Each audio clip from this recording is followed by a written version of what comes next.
नमस्कार दोस्तों, स्वागत है आपका हमारे YouTube channel three little tutor में। जैसा कि आप लोग को जानकारी है कि आज क्लास 12 का रिज़ल्ट CBSE ने जारी कर दिया है। इस बार का रिज़ल्ट हर बार के रिज़ल्ट से थोड़ा अलग आया है, क्योंकि इस बार कोरोना बीमारी चल रही थी, तो सारे पेपरों की परीक्षा नहीं हो पाई थी, सारे सब्जेक्ट के पेपरों की परीक्षा नहीं हो पाई थी। ऐसे में कुछ नियम बना के, कुछ रूल बना के बच्चों को पास किया गया है। तो इसलिए अभी बच्चों के मन में बहुत सारे डाउट आ रहे हैं कि ये क्या लिखा है, या कहीं RT क्यों लिखा है, इसेंशियल रिपीट क्यों लिखा हुआ है। इस टाइप के बहुत सारे डाउट आ रहे थे।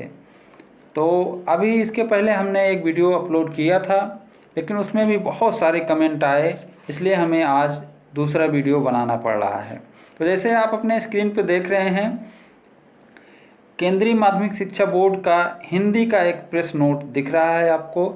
इस प्रेस नोट में कुछ चीज़ें क्लियर की गई हैं और कुछ चीज़ें अभी भी एकदम से क्लियर नहीं हैं। तो मैं ये नोट आपको दिखाना चाहता हूँ, इसको समझाना चाहता हूँ, इसमें जो जानकारी है वो आपको देना चाहता हूँ। तो जैसे देख रहे हैं कि CBSE कक्षा 12वीं बोर्ड परीक्षा 15 फरवरी 2020 से 30 मार्च 2020 तक आयोजित होनी नियत हुई थी, लेकिन कोविड महामारी के फैलने के कारण CBSE को पूर्वोत्तर दिल्ली के विद्यार्थियों के लिए 11 विषयों की परीक्षाओं सहित 12 विषयों में 19/3/2020 से 30/3/2020 तक की परीक्षा रद्द करनी पड़ी।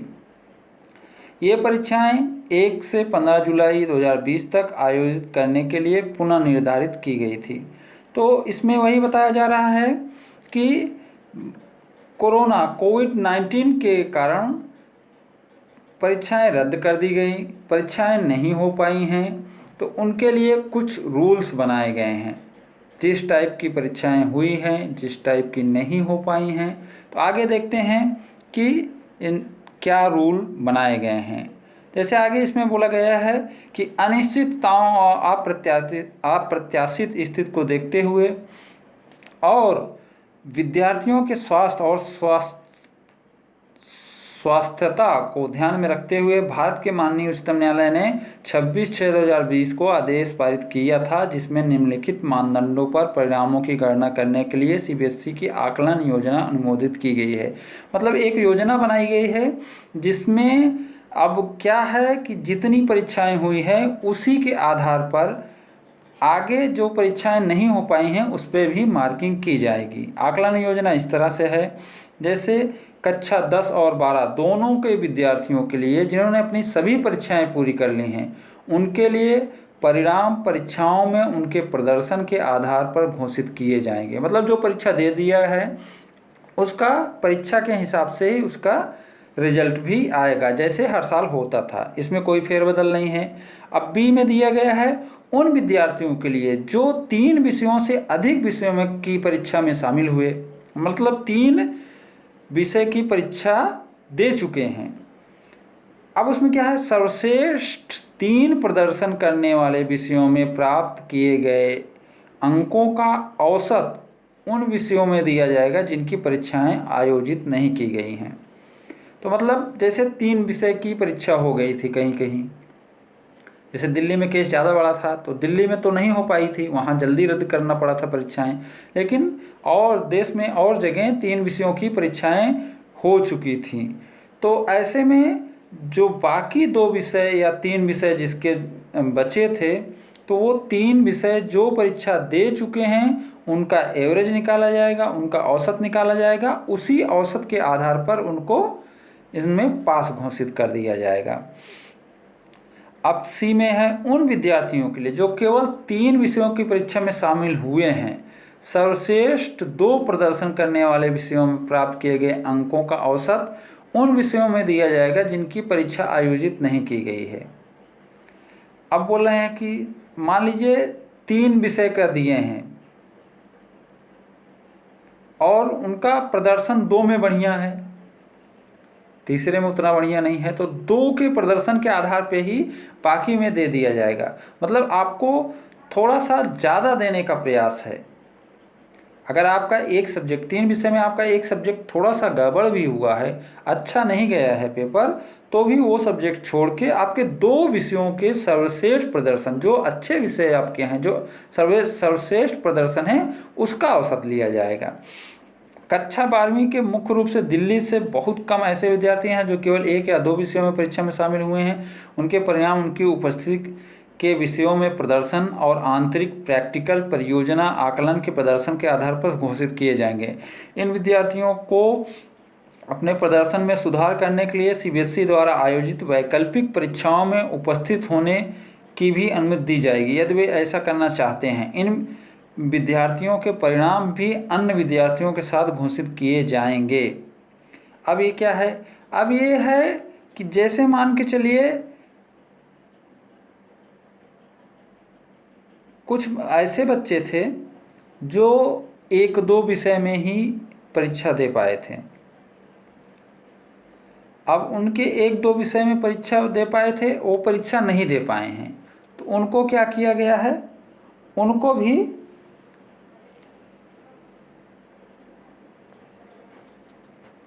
भी पास कर दिया गया है। तो उनको अब क्या है? एक वैकल्पिक परीक्षा की व्यवस्था की जा रही है, जिसमें वो अगर चाहेंगे तो आगे जब डेट घोषित होगी तो आगे वैकल्पिक परीक्षा वो दे सकते हैं। अभी उनका क्या है? आंतरिक और प्रैक्टिकल, इन सब के आधार पर उनके परिणाम घोषित कर दिए गए हैं। आगे जैसे देखेंगे तो वैकल्पिक परीक्षा के लिए अवसर, अब वही जो चीज़ की अभी बात हम कर रहे थे, वैकल्पिक परीक्षा के लिए अवसर। तो वैकल्पिक परीक्षा के लिए किसको अवसर मिलेगा ये बताया जा रहा है इसमें। तो आकलन के अनुसार स्थितियों के ठीक होने और केंद्र सरकार के निर्णय के अनुसार यथाशीघ्र सीबीएसई उन विषयों में एक वैकल्पिक परीक्षा आयोजित करेगा जिनकी परीक्षाएं 1 जुलाई से 15 जुलाई 2020 के बीच आयोजित की जानी थी। मतलब जो परीक्षाएं आयोजित की जानी थी और नहीं की जा चुकी हैं, तो बच्चों का एक वो रह सकता है कि मुझे नंबर कम आए हैं, मेरी तैयारी अच्छी थी, मैं इसमें नंबर ज़्यादा लाता। तो जिन बच्चों को ऐसा लगता है कि मेरे नंबर कम है, मुझे फिर से परीक्षा देनी चाहिए, तो उसके लिए सीबीएसई बोर्ड ये एक व्यवस्था बनाया है कि उनको एक बार फिर से फॉर्म भर के परीक्षा दे सकते हैं। जिन विद्यार्थियों के परिणाम आकलन योजना के आधार पर घोषित किए गए हैं, उनको अपने प्रदर्शन में सुधार करने के लिए इन वैकल्पिक परीक्षाओं में उपस्थित होने की अनुमति होगी यदि वे ऐसा चाहते हैं। अब क्या बोल रहे हैं कि जो विषय का परीक्षा स्टूडेंट नहीं दिया है, कैंडिडेट नहीं दिया है, और उसको एक योजना के तहत मार्क का आकलन करके मार्क दे दिया गया है, अगर उसको लगता है कि मुझे परीक्षा देना चाहिए, मुझे परीक्षा देना ठीक है, तो वो वैकल्पिक परीक्षा जो आगे घोषित होने वाली है उसमें जाके बैठ सकता है, परीक्षा दे सकता है। इन वैकल्पिक परीक्षाओं में एक विद्यार्थी द्वारा प्राप्त अंकों को ऐसे विद्यार्थियों के लिए अंतिम माना जाएगा जिन्होंने इन परीक्षाओं को लेने का विकल्प चुना था। तो अब क्या है, इसमें एक चीज़ है कि अगर आप ये विकल्प चुनते हो तो आपका यही मार्क जो है फाइनल माना जाएगा।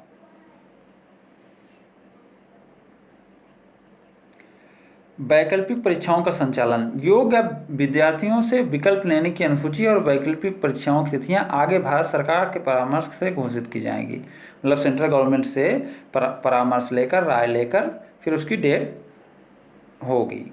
अब कंपार्टमेंट परीक्षा, सीबीएसई इन परीक्षाओं की अनुसूचित तिथियों की घोषणा आगे भारत सरकार के परामर्श के बाद करेगा। तो कंपार्टमेंट परीक्षा के लिए भी बाद में डेट आएगी। एक नया चीज़ इस बार किया गया है, अनुत्तीर्ण शब्द का आवश्यक पुनरावृत्ति से प्रतिस्थापन। ये नया चीज़ है इस बार। सीबीएसई ने इस बार अनुत्तीर्ण शब्द को आवश्यक पुनरावृत्ति शब्द से बदलने का फैसला किया है। इसलिए घोषित परिणाम में अनुत्तीर्ण शब्द का उल्लेख विद्यार्थियों को जारी किए गए दस्तावेजों और वेबसाइट पर होस्ट किए गए परिणाम में नहीं किया जाएगा। तो अब एक ये भी कन्फ्यूजन था बच्चों को कि ये क्या है अनुत्तीर्ण और आवश्यक पुनरावृत्ति।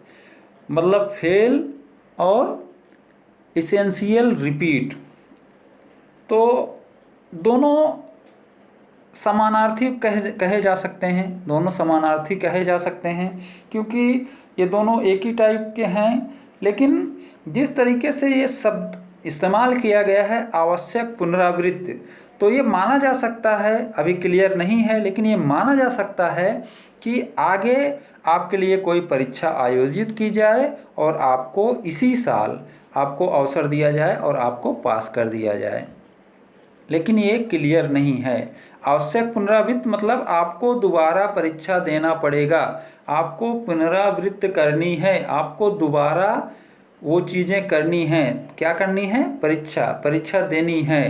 अब वो चाहे अगले साल लें या आगे कोई डेट घोषित करके परीक्षा ले लें। ठीक है। अब डिजी लॉकर, ये प्रमाण पत्र के बारे में आपकी जानकारी है। डिजी लॉकर में आपके प्रमाण पत्र मिलेंगे, आपको मैसेज आया होगा, आपको अपने मोबाइल नंबर पे एसएमएस आया होगा, आप अपने मोबाइल नंबर से और जो ओटीपी वगैरह से आप उसमें जाके अपना प्रमाण पत्र डाउनलोड कर सकते हैं। तो ये तो था बोर्ड का। जैसे ये आपको देखिए एक ये भी दिया गया है, यहाँ से जाकर आप अपने प्रमाण पत्र डाउनलोड कर सकते हैं। अब आगे है पुनः जांच और पुनर्मूल्यांकन। अगर आप पुनः जांच और पुनर्मूल्यांकन कराना चाहते हैं तो इसकी भी अधिसूचना जल्दी घोषित की जाएगी। तो ये तो था आज का आपका ये जो प्रेस नोट थी केंद्रीय माध्यमिक शिक्षा बोर्ड की, जो प्रेस नोट थी केंद्रीय माध्यमिक शिक्षा बोर्ड की।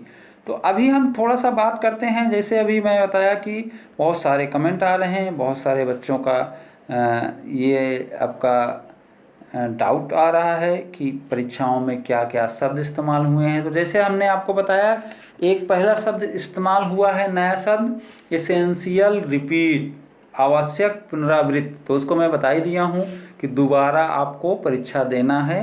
अब कैसे देना है, क्या देना है, ये आप वेबसाइट को देखते रहिए, सीबीएसई बोर्ड की वेबसाइट को देखते रहिए, वहाँ आपको अगली जानकारी जल्दी ही मिल जाएगी। दूसरा एक लिखा आ रहा है आरटी। तो आरटी का मतलब यहाँ हो रहा है रिपीट थ्योरी पेपर। जिसका थ्योरी में पास नहीं है, जिसको थ्योरी में रिपीट करना है, वो उसके सामने आरटी लिखा हुआ आ रहा है। और इसका मतलब है कि वो प्रैक्टिकल में उस विषय में पास है और उसको थ्योरी में उसको रिपीट करना है, फिर से परीक्षा देना है। और दूसरा एक शब्द आ रहा है किसी में XXX, जो दोबारा नंबर बढ़ाने के लिए परीक्षा दे रहे थे उनका लिखा आ रहा है रिजल्ट में। तो रिजल्ट में लिखा है मतलब कि जो रिजल्ट आपका पिछला था वही रिजल्ट आपका है, अभी इसमें रिजल्ट में कोई बदलाव नहीं है और आप पास हो।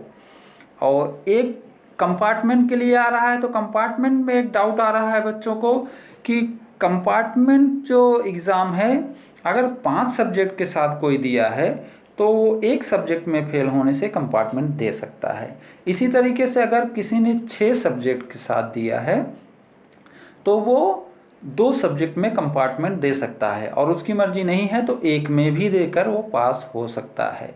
कंपार्टमेंट एग्ज़ाम का यही है। और कंपार्टमेंट एग्ज़ाम में एक चीज़ और ध्यान देने की ज़रूरत है कि आपको प्रैक्टिकल में जो आपका इंटरनल जो परीक्षा हुआ है उसमें पास होना है। अगर आप थ्योरी में फेल हैं तो उसमें कंपार्टमेंट दे सकते हैं, प्रैक्टिकल में आपको पास पहले से रहना है। और एक चीज़ और आपको यहाँ क्लियर कर दूँ कि जैसे 6 सब्जेक्ट वाला था, तो 6 सब्जेक्ट में अगर 5 में पास है तो पास माना जाएगा। या वैकल्पिक परीक्षा का जो ऑप्शन आ रहा है उसमें 6वें के लिए वो परीक्षा दे सकता है। तो इस तरीके से एक डाउट और आ रहा था बच्चों का कि जैसे प्रैक्टिकल अलग है, प्रैक्टिकल अलग पास होना है 33% के साथ, और थ्योरी अलग पास करना है 33% के साथ। मतलब कि दोनों को 33%, दोनों में कम से कम मिनिमम 33% आपको दोनों में लाना है। तो अभी लगता है कि मुझे जो जानकारी थी, मेरे पास जो जानकारी थी, वो मैं आपको समझाने में सक्षम हुआ हूँगा, ऐसा मेरा विश्वास है। अगर आपको अच्छा लगा हो तो आप लाइक करेंगे, शेयर करेंगे और मेरे चैनल को सब्सक्राइब करेंगे। Thank you.